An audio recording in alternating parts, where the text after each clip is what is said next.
सतनाम सतनाम।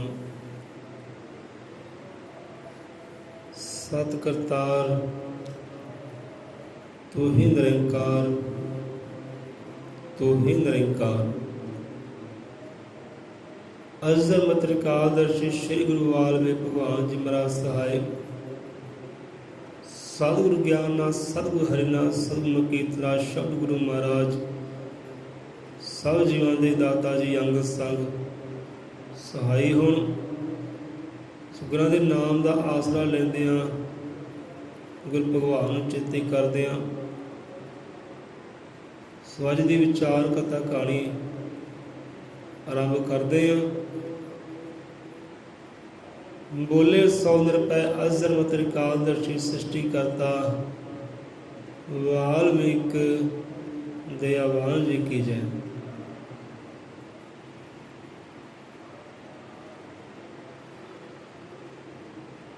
एक ओंकार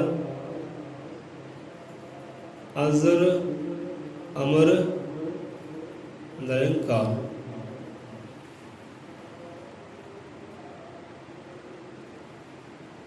बाणी विचार करदे देखो, बाणी पढ़ते हैं गाँदे हैं। शब्द का जिक्र आया कि शब्दों बिना हनेर है, शब्दों बिना हनेर है। पहला अर्ज करिए, बेनती करिए आप दे अगे जिहड़े चंद जी बैठे हैं कि भाई जदों विचार विश्राम हो गए, सत्संग विश्राम हो गए ना, तो सतनाम करते हैं, गुरु नूं चेते करते, गुरु नूं सिमरते हैं, अपने अपने घरों नूं जाना। ठीक है, इदां नहीं होना कि हाँ भी इधरों सत्संग समाप्त होया तो सारी गल्लां लैके बह गए। विचार कहानी खत्म हुई, सत्संग खत्म होया, लै जी हुण भाई साहब चुप धारण की है, हुण असीं अपना रौला पाना शुरू कर दईए कि सारी गल्लां लैके बह गए। हुंदी इदां ही है, जदों आपां सत्संग दे विश्राम होए सारी गल्लां लैके बह जांदे ना, पल्ले कख भी नहीं रहिंदा। एक गल भी पल्ले नहीं रहिंदी। करतार दे घर आए हैं ना, गुरु दे घर आए हैं तो गल इत्थे गुरु दी होवे, गल इत्थे करतार दी होवे। जो संसार च गए हैं फिर समय के हिसाब नाल चलो, इत्थे आए हैं तो इत्थे गुरु की गल करनी है, शब्द की गल करनी है, बाणी की गल करनी, बाणी विचार की गल करनी है। मान लो सत्संग समाप्त हो गया ना, तुसीं अपने विचार शुरू कर लो। हाँ भी आह शब्द आया, ये विचार की बनते हैं, आह कहानी आई है, ये कहानी सानूं की ज्ञान देंदी है। हाँ भाई तेनों समझ की आई, तेरे विचार की कहते हैं, एक दूसरे विचार साझे कर लो। सारी गल्लां करन दे नालों जो सारी गल्लां शुरू कर देंगे फिर पल्ले कख भी नहीं रहिंदा। फिर कहते सानूं समझ नहीं आई। समझ किद्दां आवे? समझ विच कौन है? संसार। सो इस गल का खास ध्यान रखियो कि सारी गल्लां नहीं करनियां, ना करनी गल संसार वाली, ना करनी गल महल जगीदार दी। बस सतनाम सतनाम करो, सतनाम करते जाओ, सतनाम करते जाओ, तां जे पल्ले कुछ रह जाए। सो आ जाते हैं कहते शब्दों बिना हनेर है। जो आप बोलते हैं ये भी शब्द ही है, जे बोलीए ना तो समझ किदां आवे। अपनी जो पूर्ति है, जो लोड़ींदी है, वो लोड़ां किदां पूरा होने जब बोलीए ना। शब्द है, जो शब्द उच्चारीए ना तो साड़ी लोड़ां किदां पूरियां होवे। प्यास लगी है, पानी लैना होवे तां आपां कहांगे भाई पानी दिओ, भुख लगी है रोटी दिओ, आज चीज़ की लोड़ है चीज़ दिओ। वो शब्द का आसरा लैना पैंदा है। इदां जीवन च करके देखो, आप चुप धारण कर लो तो चुप धार के आप किन्ने सुख होंदे हो, किन्ने आनंद होंदे हो, तो नहीं सुख आएगा। कुछ ना कुछ बोलोगे, विचारोगे, अपने आप को भी सुख आएगा, अगले को भी सुख आएगा। तो शब्दों बिना हनेर है। ਇੱਕ ਸ਼ਬਦ ਸਾਡੀ ਬੋਲੀ ਹੈ ਤੇ ਇੱਕ ਸ਼ਬਦ ਗੁਰੂਆਂ ਰਹਿਬਰਾਂ ਦੇ ਹੈ, ਰੱਬ ਦਾ ਨਾਮਾ ਹੈ। ਉਸ ਸ਼ਬਦ ਤੋਂ ਬਿਨਾਂ ਵਾਕਈ ਹਨੇਰਾ ਹੈ। ਅਸੀਂ ਸ਼ਬਦ ਉਚਾਰਦੇ ਹਾਂ, ਸ਼ਬਦ ਵਿਚਾਰਦੇ ਹਾਂ, ਸ਼ਬਦ ਸਾਂਝੇ ਕਰਦੇ, ਇੱਕ ਦੂਜੇ ਨਾਲ ਬੋਲਦੇ ਬੁਲਾਉਂਦੇ ਹਾਂ। ਜੇ ਬੋਲੀਏ ਬੁਲਾਈਏ ਨਾ ਹਨੇਰ ਹੈ, ਸੋਕੀ ਹੈ ਨਹੀਂ। ਇੱਕ ਪਾਸੇ ਇਹ ਗੱਲ ਹੈ ਅਤੇ ਇੱਕ ਪਾਸੇ ਗੁਰੂਆਂ ਰਹਿਬਰਾਂ ਦੇ ਸ਼ਬਦ ਹੈ। ਜੇ ਉਹਨਾਂ ਨੂੰ ਵਿਚਾਰੀਏ ਨਾ, ਉਹਨਾਂ ਅਨੁਸਾਰ ਚੱਲੀਏ ਨਾ, ਤਾਂ ਵਾਕਈ ਜੀਵਨ 'ਚ ਹਨੇਰੀ ਹੈ, ਦੁਖੀ ਹੈ, ਕਸ਼ਟੀ ਹੈ। ਸੋ ਆਓ ਸ਼ਬਦਾਂ ਨੂੰ ਵਿਚਾਰੀਏ ਕਿ ਸ਼ਬਦ ਕੀ ਸਮਝਾਉਂਦੇ ਆ।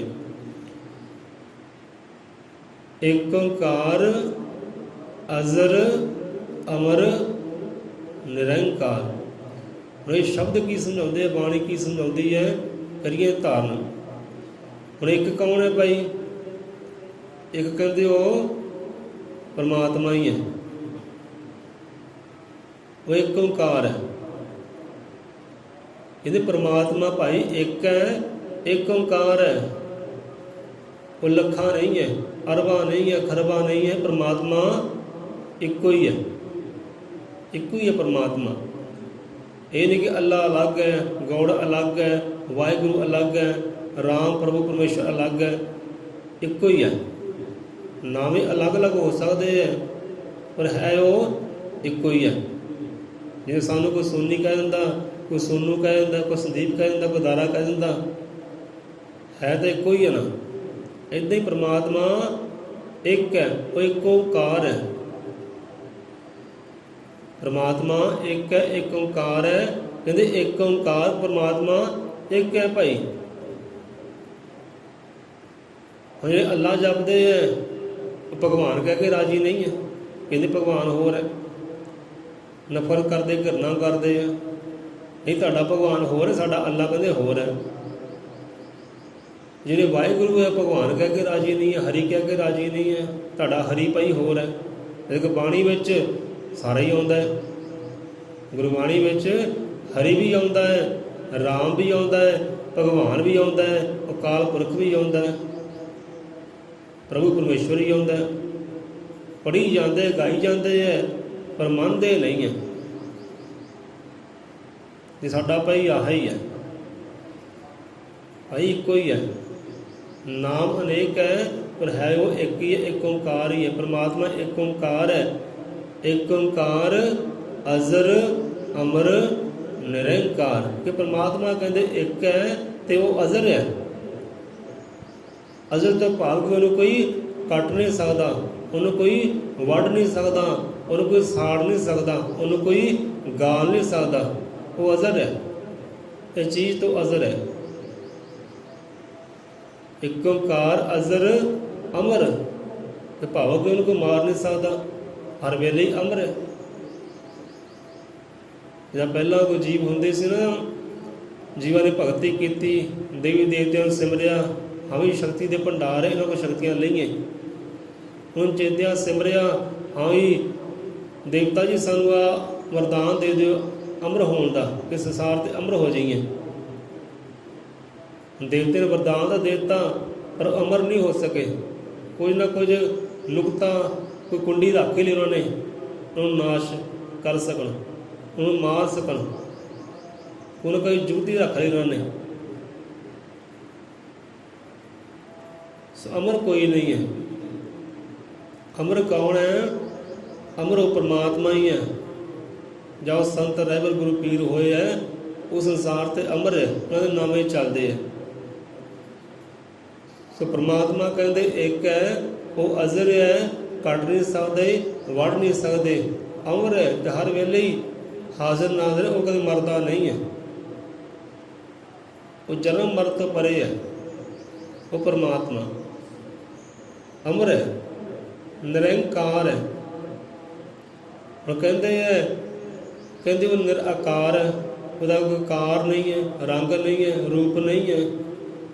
ਪਰ ਹਰ ਰੰਗ ਦੇ ਵਿੱਚ, ਚਾਹੇ ਲਾਲ ਹੈ, ਪੀਲਾ ਹੈ, ਕਾਲਾ ਹੈ, ਹਰਾ ਹੈ, ਚਾਹੇ ਕੋਈ ਮਜ਼ਹਬ ਹੈ, ਧਰਮ ਹੈ, ਜਾਤ ਹੈ, ਪਾਤ ਹੈ, ਹਰ ਇਨਸਾਨ ਹੈ, ਹਰ ਰੰਗ ਦੇ ਵਿੱਚ ਉਹ ਹਾਜ਼ਰ ਨਾਜ਼ਰ ਹੈ। ਉਹ ਮਜ਼ਹਬ ਵਿੱਚ ਹਾਜ਼ਰ ਨਾਜ਼ਰ ਹੈ, ਧਰਮ ਵਿੱਚ ਹਾਜ਼ਰ ਨਾਜ਼ਰ ਹੈ, ਹਰ ਜਾਤੀ ਵਿੱਚ ਹਾਜ਼ਰ ਨਾਜ਼ਰ ਹੈ, ਹਰ ਰੰਗ ਰੂਪ ਵਿੱਚ ਆਕਾਰ ਦੇ ਵਿੱਚ ਹਾਜ਼ਰ ਨਾਜ਼ਰ ਹੈ, ਉਹ ਹੈ ਨਿਰੰਕਾਰ। ਇਹ ਪਰਮਾਤਮਾ ਇੱਕ ਹੈ, ਅਜ਼ਰ ਅਮਰ ਹੈ, ਕੱਢ ਨਹੀਂ ਸਕਦੇ, ਵੰਡ ਨਹੀਂ ਸਕਦੇ, ਸਦਾ ਰਹਿਣ ਵਾਲਾ ਹੈ ਤੇ ਨਿਰੰਕਾਰ ਹੈ, ਭਾਵ ਕਿ ਹਰ ਰੰਗ ਦੇ ਵਿੱਚ ਹਾਜ਼ਰ ਨਾਜ਼ਰ ਹੈ। ਉਹਦਾ ਆਪਣਾ ਆਕਾਰ ਵੀ ਨਹੀਂ ਹੈ, ਆਪਣਾ ਕੋਈ ਰੂਪ ਵੀ ਨਹੀਂ ਹੈ, ਆਪਣਾ ਰੰਗ ਵੀ ਨਹੀਂ ਹੈ, ਪਰ ਹਰ ਰੰਗ ਦੇ ਵਿੱਚ, ਹਰ ਰੂਪ ਦੇ ਵਿੱਚ, ਆਕਾਰ ਵਿੱਚ ਉਹ ਹੈ ਵੀ ਹੈ। ਜਿਵੇਂ ਕਹਿੰਦੇ ਨਾ ਕਿ ਹਰੀ ਆਪੇ ਇੱਕ ਰੰਗ, ਹਰੀ ਆਪੇ ਬਹੁ ਰੰਗੀ। ਉਹ ਇੱਕ ਰੰਗ ਵੀ ਹੈ ਤੇ ਬਹੁ ਰੰਗ ਵੀ ਹੈ। ਹਰ ਰੰਗ ਦੇ ਵਿੱਚ ਹਾਜ਼ਰ ਨਾਜ਼ਰ ਰਹਿਣ ਵਾਲਾ ਉਹ ਨਿਰੰਕਾਰ, ਕਿ ਤੂੰ ਹੀ ਨਿਰੰਕਾਰ, ਤੂੰ ਹੀ ਨਿਰੰਕਾਰ, ਕਿ ਤੂੰ ਹੀ ਨਿਰੰਕਾਰ ਹੈ। ਹਰ ਰੰਗ ਦੇ ਵਿੱਚ ਹਾਜ਼ਰ ਨਾਜ਼ਰ ਰਹਿਣ ਵਾਲਾ, ਹਰ ਮਜ਼ਹਬ ਵਿੱਚ, ਜਾਤ ਵਿੱਚ, ਭਾਤ ਵਿੱਚ ਰਹਿਣ ਵਾਲਾ ਤੂੰ ਹੀ ਹੈ, ਉਹ ਪਰਮਾਤਮਾ। ਸਗੇ ਸ਼ਬਦ ਆਦਿ ਪੁਰਖ ਅਚਲ ਅਨਾਮੀ। ਹੁਣ ਇੱਕ ਓਂਕਾਰ ਵੀ ਕਹਿੰਦੇ ਹੈ, ਉਹਨੂੰ ਭਗਵਾਨ ਵੀ ਕਹਿੰਦੇ, ਗੋਡ ਵੀ ਕਹਿੰਦੇ, ਵਾਹਿਗੁਰੂ ਕਹਿੰਦੇ, ਰਾਮ ਵੀ ਕਹਿੰਦੇ। ਇੱਥੇ ਆਦਿ ਪੁਰਖ, ਇੱਥੇ ਆਦਿ ਪੁਰਖ ਵੀ ਉਹ ਇੱਕ ਓਂਕਾਰ ਨੂੰ ਕਿਹਾ ਗਿਆ, ਇੱਕ ਪਰਮਾਤਮਾ ਨੂੰ ਕਿਹਾ ਕਿ ਆਦਿ ਪੁਰਖ। ਪੁਰਖ ਇਨਸਾਨ ਨੂੰ ਵੀ ਕਹਿ ਦਿੰਦੇ ਆ। ਉਹ ਪੁਰਖ ਜਿਹੜਾ ਆਦਿ ਵਿੱਚ ਹੈ, ਉਹ ਪੁਰਖ ਜਿਹੜਾ ਆਦਿ ਵਿੱਚ ਹੈ, ਭਾਵ ਕਿ ਆਰੰਭ ਵਿੱਚ ਹੈ, ਸ਼ੁਰੂਆਤ ਵਿੱਚ ਹੈ, ਜੋ ਪਹਿਲ ਤੇ। ਇੱਥੇ ਆਪਾਂ ਪਹਿਲ ਲਵਾਂਗੇ ਕਿ ਸਭ ਤੋਂ ਪਹਿਲਾਂ ਕੌਣ ਹੈ? ਉਹ ਪਰਮਾਤਮਾ। ਕਿਹੜਾ ਪੁਰਖ ਹੈ? ਉਹ ਪਰਮਾਤਮਾ। ਕਿਹੜਾ ਇਨਸਾਨ ਹੈ? ਉਹ ਪਰਮਾਤਮਾ। ਕਿਹੜਾ ਮਾਨਸ ਹੈ? ਉਹ ਪਰਮਾਤਮਾ। ਪਹਿਲ ਵਿੱਚ ਉਹ ਹੈ, ਆਰੰਭ ਵਿੱਚ ਉਹ ਹੈ। ਇਹਨੂੰ ਸ਼ੁਰੂਆਤ ਵੀ ਕਹਿ ਦਿੰਦੇ ਆ, ਆਰੰਭ ਵੀ ਕਹਿ ਦਿੰਦੇ ਆ, ਪਰ ਆਪਾਂ ਪਹਿਲ ਲਵਾਂਗੇ ਕਿਉਂਕਿ ਜਿਹਦੀ ਸ਼ੁਰੂਆਤ ਹੈ ਨਾ, ਉਹਦਾ ਅੰਤ ਵੀ ਹੈ। ਪਰ ਪਰਮਾਤਮਾ ਦਾ ਕੋਈ ਅੰਤ ਨਹੀਂ ਹੈ, ਉਹ ਪਹਿਲ ਹੈ। ਇੱਥੇ ਆਪਾਂ ਪਹਿਲ ਲਵਾਂਗੇ, ਪਹਿਲ ਸਹੀ ਹੈ। ਸੋ ਪਹਿਲ ਵਿੱਚ ਕਹਿੰਦੇ ਉਹ ਪਰਮਾਤਮਾ ਹੈ, ਉਹ ਆਦਿ ਪੁਰਖ ਹੈ, ਅਚਲ ਅਨਾਮੀ, ਕਿ ਸਦਾ ਰਹਿਣ ਵਾਲਾ ਹੈ, ਕਦੇ ਚੱਲਣ ਵਾਲਾ ਨਹੀਂ ਹੈ। ਕਿਸੇ ਕਰੀਏ ਦੋਸਤੀ ਸਭ ਜਗ ਚੱਲਣਹਾਰ। ਸਾਰਾ ਸੰਸਾਰ ਚੱਲਣਹਾਰ ਹੈ, ਪਰ ਪਰਮਾਤਮਾ ਜਿਹੜਾ ਆਦਿ ਪੁਰਖ, ਜਿਹੜਾ ਇੱਕ ਓਂਕਾਰ ਹੈ, ਉਹ ਕੀ ਹੈ? ਉਹ ਚੱਲ ਹੈ, ਕਦੇ ਜਾਂਦਾ ਨਹੀਂ ਹੈ, ਮਰਦਾ ਨਹੀਂ ਹੈ, ਭਾਵ ਅਨਾਮੀ ਹੈ। ਅਨੇਕਾਂ ਹੀ ਉਹਦੇ ਨਾਮ ਹੈ ਭਾਈ, ਇੱਕ ਨਾਮ ਨਹੀਂ ਹੈ, ਅਨਾਮੀ ਹੈ, ਅਨੇਕਾਂ ਹੀ ਉਹਦੇ ਨਾਮ ਹੈ। ਆਦਿ ਪੁਰਖ ਅਚਲ ਅਨਾਮੀ, ਸਰਵ ਵਿਆਪਕ ਅੰਤਰਜਾਮੀ। ਸਰਵ ਵਿਆਪਕ, ਹਰ ਦੇ ਵਿੱਚ ਹਾਜ਼ਰ ਨਾਜ਼ਰ, ਹਰ ਦੇ ਵਿੱਚ ਉਹਦੀ ਹਰਕਤ ਹੈ, ਹਰ ਦੇ ਵਿੱਚ ਉਹਦੀ ਬਰਕਤ ਹੈ। ਸਰਵ ਵਿਆਪਕ ਅੰਤਰਜਾਮੀ, ਤੇ ਹਰ ਦੀ ਉਹ ਜਾਣਦਾ ਵੀ ਹੈ, ਘਟ ਘਟ ਦਾ ਉਹ ਅੰਤਰਜਾਮੀ ਵੀ ਹੈ। ਜੇ ਹਰ ਦੇ ਵਿੱਚ ਉਹਦਾ ਨੂਰ ਕੰਮ ਕਰਦਾ ਹੈ, ਉਹਦੀ ਜੋਤ ਕੰਮ ਕਰਦੀ, ਉਹਦੀ ਬਰਕਤ, ਉਹਦੀ ਹਰਕਤ ਕੰਮ ਕਰਦੀ ਹੈ, ਤੇ ਹਰ ਦੀ ਉਹ ਜਾਣਦਾ ਵੀ ਹੈ, ਹਰ ਦਿਲ ਦੀ ਉਹ ਜਾਣਦਾ ਹੈ। ਉਹ ਅੰਤਰਜਾਮੀ ਹੈ। ਅੰਤਰਜਾਮੀ ਕਹਿੰਦੇ ਜਿਹੜਾ ਅੰਦਰ ਦੀਆਂ ਜਾਣਦਾ ਹੈ। ਉਹਦੇ ਅੱਗੇ ਬੋਲੀਆਂ ਪਾਉਣ ਦੀ ਵੀ ਲੋੜ ਨਹੀਂ ਹੈ, ਕਹਾਣੀਆਂ ਪਾਉਣ ਦੀ ਵੀ ਲੋੜ ਨਹੀਂ ਹੈ, ਅਰਦਾਸਾਂ ਕਰਨ ਦੀ ਵੀ ਲੋੜ ਨਹੀਂ ਹੈ। ਉਹ ਜਾਣਦਾ ਹੈ, ਉਹ ਅੰਦਰ ਦੀਆਂ ਸਾਰੀਆਂ ਜਾਣਦਾ ਕਿ ਅੰਦਰ ਕੀ ਚੱਲ ਰਿਹਾ ਤੇਰੇ। ਚੰਗਿਆਈਆਂ ਚੱਲ ਰਹੀਆਂ ਜਾਂ ਬੁਰਾਈਆਂ ਚੱਲ ਰਹੀਆਂ, ਬਾਹਰਲਾ ਇਨਸਾਨ ਭਾਵੇਂ ਜਾਣੇ ਨਾ ਜਾਣੇ, ਪਰ ਉਹ ਅੰਦਰਲਾ ਭਗਵਾਨ, ਜਿਹੜਾ ਅੰਦਰਲਾ ਨੂਰ, ਅੰਦਰਲੀ ਪਾਵਰ, ਅੰਦਰਲੀ ਊਰਜਾ, ਉਹ ਸਾਰੀ ਜਾਣਦੀ ਹੈ। ਉਹ ਅੰਦਰਲਾ ਆਦਿ ਪੁਰਖ ਸਭ ਕੁਝ ਜਾਣਦਾ ਹੈ। ਆਦਿ ਪੁਰਖ ਚੱਲ ਨਾਮੀ, ਸਰਵ ਵਿਆਪਕ ਅੰਤਰਜਾਮੀ। ਘਟ ਕਰਦਾ ਉਹ ਅੰਤਰਜਾਮੀ ਹੈ, ਘਟ ਕਰਦਾ ਜਾਣਨਹਾਰ ਹੈ। ਕੋਈ ਲੁਕਿਆ ਨਹੀਂ ਉਹ ਤੋਂ, ਕੋਈ ਛੁਪਿਆ ਨਹੀਂ ਉਹ ਤੋਂ। ਅਕਾਲ ਜੋਤ ਹੁਕਮ ਰਚਾਈ, ਸ਼੍ਰੀ ਵਾਲਮੀਕ ਰੂਪ ਧਾਰ ਆਈ। ਅਕਾਲ ਜੋਤ, ਹੁਣ ਇੱਥੇ ਅਕਾਲ ਜੋਤ ਪਰਮਾਤਮਾ ਦੀ ਜੋਤ। ਅਕਾਲ ਜੋਤ ਕਿ ਉਹ ਜੋਤ ਜਿਹਦਾ ਕੋਈ ਅਬਨਾਸ਼ੀ ਹੈ ਭਾਈ, ਅਬਨਾਸ਼ੀ ਕਹਿ ਲਓ, ਅਬਨਾਸ਼ੀ ਆ। ਅਕਾਲ ਜੋਤ ਜਿੱਥੇ ਕੋਈ ਸ਼ੈਤਾਨ ਦਾ ਸਾਇਆ ਨਹੀਂ ਹੈ, ਕੋਈ ਮੌਤ ਦਾ ਸਾਇਆ ਨਹੀਂ ਹੈ, ਉਹ ਕਾਲ ਹੈ। ਇਹ ਕਾਲ ਹੁੰਦਾ ਹੈ, ਕਾਲ ਸਮਾਂ ਵੀ ਕਹਿ ਦਿੰਦੇ ਆ, ਕਾਲ ਸ਼ੈਤਾਨ ਨੂੰ ਵੀ ਕਹਿ ਦਿੰਦੇ ਆ। ਉਹ 'ਤੇ ਸਮੇਂ ਦਾ ਜ਼ੋਰ ਨਹੀਂ ਹੈ, ਕੋਈ ਮੌਤ ਦਾ ਜ਼ੋਰ ਨਹੀਂ ਹੈ, ਕੋਈ ਸ਼ੈਤਾਨ ਦਾ ਜ਼ੋਰ ਨਹੀਂ ਹੈ, ਉਹ ਕਾਲ ਹੈ। ਆਪਣੇ ਆਪ ਹੀ ਹੈ ਸਭ ਕੁਝ। ਉਹ ਸਮਾਂ ਉਹਦੇ ਹੁਕਮ 'ਚ ਹੈ, ਸਭ ਕੁਝ ਉਹਦੇ ਹੁਕਮ ਵਿੱਚ ਹੈ। ਅੱਗੇ ਆ ਗੱਲ ਹੈ ਨਾ ਹੁਕਮ ਦੀ, ਕਿ ਕਾਲ ਜੋਤ ਹੁਕਮ ਰਚਾਈ। ਸਮਾਂ ਉਹਦੇ ਕਹੇ ਅਨੁਸਾਰ ਚੱਲਦਾ ਹੈ। ਇਹ ਮੌਤ, ਇਹ ਕਾਲ ਉਹਦੇ ਕਹੇ ਅਨੁਸਾਰ ਚੱਲਦਾ ਹੈ। ਸਭ ਕੁਝ ਉਹਦੇ ਕਹੇ ਅਨੁਸਾਰ ਹੋ ਰਿਹਾ, ਹੁਕਮ ਅਨੁਸਾਰ ਹੋ ਰਿਹਾ ਹੈ। ਉਹ 'ਤੇ ਹੁਕਮ ਕਿਸੇ ਦਾ ਨਹੀਂ ਚੱਲਦਾ। ਉਹ ਕਾਲ ਪੁਰਖ 'ਤੇ ਕਿਸੇ ਦਾ ਹੁਕਮ ਨਹੀਂ ਚੱਲਦਾ, ਉਹਦੇ ਹੁਕਮ ਵਿੱਚ ਸਭ ਕੁਝ ਹੀ ਹੋ ਰਿਹਾ ਹੈ। ਸੋ ਕਾਲ ਜੋਤ ਕਿ ਪਰਮਾਤਮਾ ਜਿਹੜਾ ਨਾ ਉਹ ਜੋਤ ਹੈ, ਜਿਹੜੀ ਮਿਟਣ ਵਾਲੀ ਨਹੀਂ ਹੈ, ਇਹ ਸਦਾ ਅਵਿਨਾਸ਼ੀ ਹੈ, ਸਦਾ ਰਹਿਣ ਵਾਲੀ ਕੋਈ ਇੱਕੋ ਇੱਕ ਜੋਤ ਹੈ। ਉਹ ਹੈ ਕਾਲ ਜੋਤ ਤੇ ਪਰਮਾਤਮਾ ਦੀ ਜੋਤ। ਹੁਣ ਜੋਤ ਦਾ ਜ਼ਿਕਰ ਆਇਆ ਹੈ, ਇੱਥੇ ਵਿਚਾਰ ਹੋਰ ਵੀ ਗਹਿਰੀ ਬਣਦੀ ਹੈ, ਪਰ ਅੱਗੇ ਆਪਾਂ ਨਹੀਂ ਵੱਧਦੇ। ਅਕਾਲ ਜੋਤ ਹੁਕਮ ਰਜਾਈ। ਹੁਣ ਜੋਤ ਭਾਈ ਇੱਕੋ ਹੀ ਹੈ, ਜੋ ਸਾਰੇ ਜਹਾਨ ਨੂੰ ਰੋਸ਼ਨ ਕਰ ਰਹੀ ਹੈ, ਉਹ ਜਗਮਗ ਕਰਦੀ ਹੈ ਹਰ ਹਿਰਦੇ ਦੇ ਅੰਦਰ। ਉਹ ਜੋਤ ਅਕਾਲ ਜੋਤ ਭਾਵ ਕਿ ਪਰਮਾਤਮਾ ਦੀ ਜੋਤ, ਉਹ ਆਦਿ ਪੁਰਖ ਦੀ ਜੋਤ, ਉਹ ਭਗਵਾਨ ਦੀ ਜੋਤ, ਵਾਹਿਗੁਰੂ ਦੀ ਜੋਤ ਇੱਕੋ ਹੀ ਹੈ ਕਹਿੰਦੇ। ਉੱਤੇ ਇਹਦਾ ਜ਼ੋਰ ਵੀ ਨਹੀਂ ਹੈ, ਨਾ ਸਮੇਂ ਦਾ, ਨਾ ਸ਼ੈਤਾਨ ਦਾ, ਨਾ ਮੌਤ ਦਾ, ਨਾ ਜਨਮ ਦਾ। ਅਕਾਲ ਜੋਤ ਹੁਕਮ ਰਜਾਈ ਕਹਿੰਦੇ। ਅਕਾਲ ਪੁਰਖ ਦਾ ਹੁਕਮ ਹੋਇਆ, ਅਕਾਲ ਪੁਰਖ ਦਾ ਹੁਕਮ ਹੋਇਆ ਤੇ ਅਕਾਲ ਪੁਰਖ ਦੀ ਜੋਤ ਆਈ। ਤੇ ਕਿਹੜੀ ਜੋਤ ਆਈ? ਸ਼੍ਰੀ ਵਾਲਮੀਕ ਰੂਪ ਧਾਰਾਈ। ਬੋਲੇ ਸੋ ਨਿਰਭੈ।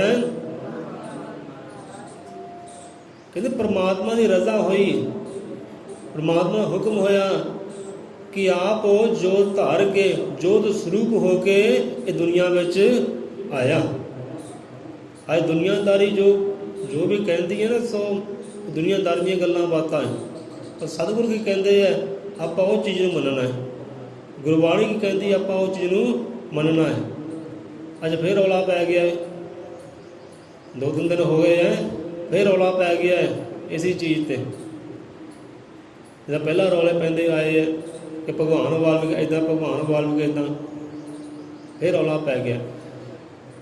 ਪਰ ਇੱਥੇ ਅਕਾਲ ਜੋਤ ਹੁਕਮ ਰਜਾਈ ਆਪਾਂ ਸਤਿਗੁਰੂ ਦੀ ਮੰਨਣੀ ਹੈ, ਗੁਰਬਾਣੀ ਦੀ ਮੰਨਣੀ ਹੈ, ਦੁਨੀਆਦਾਰੀ ਦੀ ਮੰਨਣੀ। ਕਿ ਸਤਿਗੁਰੂ ਬੋਲੇ ਪਿਆਰਿਓ ਸ਼੍ਰੀ ਵਾਲਮੀਕ ਭਗਵੰਤ ਤ੍ਰੈ ਲੋਕੀ ਦੇ ਸਾਜਨ ਹਾਰੇ, ਉਹੀ ਯਾਦ ਉਹੀ ਅੰਤ। ਕਿ ਵਾਲਮੀਕੀ ਕੀ ਚੀਜ਼ ਹੈ, ਵਾਲਮੀਕੀ ਹਸਤੀ ਹੈ, ਵਾਲਮੀਕੀ ਮੁਕਾਮ ਕੀ ਮੰਜ਼ਿਲ ਹੈ। ਜੋ ਸਤਿਗੁਰੂ ਸਮਝਾਉਂਦੇ ਆ ਸਾਨੂੰ, ਆਪਾਂ ਉਹ ਗੱਲ ਸਮਝਣੀ ਹੈ ਦੁਨੀਆਦਾਰੀ ਨੂੰ ਪਾਸੇ ਕਰਕੇ। ਮੇਰਾ ਸਤਿਗੁਰੂ ਭਾਈ ਆਹ ਗੱਲ ਕਹਿੰਦਾ ਹੈ, ਆਹ ਜੋਤ ਹੈ, ਉਹ ਜੋਤ ਸਰੂਪ ਹੈ, ਖੁਦ ਪਰਮਾਤਮਾ ਹੈ, ਖੁਦ ਭਗਵਾਨ ਹੈ, ਖੁਦ ਵਾਹਿਗੁਰੂ ਹੈ। ਉਹ ਅਕਾਲ ਜੋਤ ਹੁਕਮ ਰਜਾਈ। ਆਪਣੀ ਰਜਾ ਹੋਈ, ਆਪਣੀ ਰਜਾ ਹੋਈ, ਆਪਣੀ ਮਰਜ਼ੀ ਹੋਈ ਤੇ ਜੋਤ ਧਾਰ ਕੇ ਦੁਨੀਆ ਵਿੱਚ ਆਇਆ। ਉਸ ਦਾ ਮੁਖ ਕੀ ਜੋਤ ਹੈ, ਗੁੰਗਟ ਹੈ ਸੰਸਾਰ, ਗੁੰਗਟ ਪਿਛੇ ਛੁਪ ਗਿਆ, ਮੁਖ ਪੇ ਆਂਚਲ ਡਾਲ। ਕਿ ਪਰਮਾਤਮਾ ਕਹਿੰਦੇ ਜੋਤ ਸਰੂਪ ਹੈ, ਜੋਤ ਧਾਰ ਕੇ ਦੁਨੀਆ ਤੇ ਆਇਆ। ਤੇ ਕਿਹੜੇ ਰੂਪ 'ਚ ਆਇਆ? ਵਾਲਮੀਕ ਦੇ ਰੂਪ 'ਚ ਆਇਆ ਉਹ ਪਰਮਾਤਮਾ। ਅਕਾਲ ਜੋਤ ਹੁਕਮ ਰਜਾਈ, ਸ਼੍ਰੀ ਵਾਲਮੀਕ ਰੂਪ ਧਾਰ ਆਈ। ਕਿ ਪਰਮਾਤਮਾ ਰੂਪ ਧਾਰ ਕੇ ਆਇਆ, ਜੋਤ ਸਰੂਪ ਧਾਰਨ ਹੋ ਕੇ ਆਇਆ ਤੇ ਵਾਲਮੀਕ ਦੇ ਰੂਪ 'ਚ ਆਇਆ, ਇਨਸਾਨ ਦੇ ਰੂਪ 'ਚ ਆਇਆ। ਉਹ ਇਨਸਾਨ ਜਿਹੜਾ ਸਤਿਯੁਗ ਵਿੱਚ ਹੀ ਹੈ, ਉਹ ਇਨਸਾਨ ਜਿਹੜਾ ਤ੍ਰੇਤਾ ਵਿੱਚ ਵੀ ਹੈ, ਕਲਯੁਗ ਵਿੱਚ ਵੀ ਹੈ, ਦੁਆਪਰ ਵਿੱਚ ਵੀ ਹੈ। 4 ਯੁੱਗਾਂ ਦਾ ਉਹ ਇਕੱਲਾ ਅਵਤਾਰੀ ਹੈ। ਉਹੀ ਰੰਗ ਹੈ, ਉਹੀ ਰੂਪ ਹੈ, ਉਹੀ ਨਾਮਾ ਹੈ, ਉਹੀ ਜਾਮਾ ਹੈ। 4 ਯੁੱਗਾਂ ਦਾ ਇਕੱਲਾ ਅਵਤਾਰੀ, ਹਾਜ਼ਰ ਨਾਜ਼ਰ ਰਹਿਣ ਵਾਲਾ ਉਹ ਭਗਵਾਨ, ਉਹ ਜੋਤ ਸਰੂਪ, ਉਹ ਜੋਤ ਹੈ ਕਹਿੰਦੇ ਪਰਮਾਤਮਾ ਦੀ ਸੱਚੀ ਸੁੱਚੀ ਨਿਰਮਲੀ। ਅਕਾਲ ਜੋਤ ਹੁਕਮ ਰਜਾਈ, ਸ਼੍ਰੀ ਵਾਲਮੀਕ ਰੂਪ ਧਾਰ ਆਈ। ਕਿ ਨਮਸਕਾਰ ਨਮਸਕਾਰ ਜੀ ਕੋਟੀ ਕੋਟੀ नमस्कार कहे परमात्मा जो स्वरूप दाता जियो वाल्मीकि भगवान जी है एक ओंकार जियो नमस्कार है। तेनों बार नमस्कार है, कोटि कोटि प्रणाम कर, लखा करोड़ा अरबा खरबा तेनों नमस्कार है। कोटि कोटि नमस्कार कर, लखा लखा नमस्कार तेनों, लखा सलामा तेनों, लखा ही तेनों मेरा प्रणाम है। नमस्कार नमस्कार जो कोटि कोटि नमस्कार कि तू ही एक तेरे नाम को टेक है। परमात्मा है भगवान वाल्मीकि महाराज जो स्वरूप दाता जी चौं जुगां दे अवतारी आदि कवि जगत गुरु कि तेरे नाम का ही आसरा सारी दुनिया नूं, सारे जगत नूं, सारे संसार नूं कि तेरे नाम का ही आसरा है। वाहिगुरु भी ਉਹਦਾ नाम है, गॉड भी ਉਹਦਾ नाम है, राम भी ਉਹਦਾ नाम है, प्रभु ईश्वर सारे ਉਹਦੇ नाम ही है कि तेरे नाम का ही दुनिया नूं आसरा है। तेरे नाम की टेक है, तू ही एक, तू एक है। गल कितों शुरू हुई? एक ओंकार तो एक तो परमात्मा एक है। रूह बदल के आया, नामे बदल के आया, है वो एक ही है। तू ही एक तेरे नाम को टेक कि तेरे नाम का ही आसरा है प्रभु। बाकी सारे आसरे वे आसरे है, तेरा नाम ही आसरा है। कि नाम सहारा जीव का, नाम जिसके पास पूर्ण उस मनुख का नरका अंदर वास। जिहड़ा ਉਹਦੇ नाम ही टेक नहीं लेंदा, नाम का आसरा नहीं ना तकदा, वो तो भाई नरकां विच ही है, दुखां विच कुरलाएगा, रोएगा, तड़फेगा, वो नरकां विच ही है जिहड़ा ਉਹਦੇ नाम का आसरा नहीं तकदा। सही थे संत जन रब दे प्यारे आसरा तकदे ਉਹਦਾ। ਇਹਦੇ पछन जो ना भुगते प्रबंधा जबके नाम शब्द सहारे पहुँचता आदपुरख दे धाम। के शब्द सहारे, शब्द की है ਉਹਦਾ नामा कि तेरे नाम का ही आसरा, तेरे नाम का सहारा है। ਉਹਦੇ नाम का सहारा लैके ही, नाम का आसरा लैके ਉਹਦੇ धाम तक ਆਪਾਂ पहुँच सकते हैं, ਉਹਦੇ ਨਾਲ मेल मिलाप कर सकते, ਉਹਨੂੰ जान सकते हैं। ਉਹਦੇ नाम का आसरा लैके, नाम की टेक लैके ਉਹਨੂੰ जान भी सकते हैं, ਉਹਨੂੰ पा भी सकते हैं। हाँ भी वो की है, एक है या अनेक है, वो किहड़ी जोत है। सो आओ इत्थे रसना दईए विश्राम। सो एक ओंकार अजम निरंकार आदि पुरख चल नामी सर्व व्यापक अंतरयामी। सर्व व्यापक हर दे विच हाज़र नाज़र है, हाज़र सदा हजूर। आदि पुरख चल नामी सर्व व्यापक अंतरयामी। काल जोत हुक्म रजाई श्री वाल्मीकि रूप धार आई। नमस्कार नमस्कार तुझे कोटि कोटि नमस्कार, तू ही एक तेरे नाम को टेक। वो ही एक ब्रह्म, वो ही एक ब्रह्म, वो ही एक ब्रह्म। मोले सौंदर पै अजर अमर त्रिकाल दर्ची सृष्टि करता वाल्मीकि दयावान जी की जय।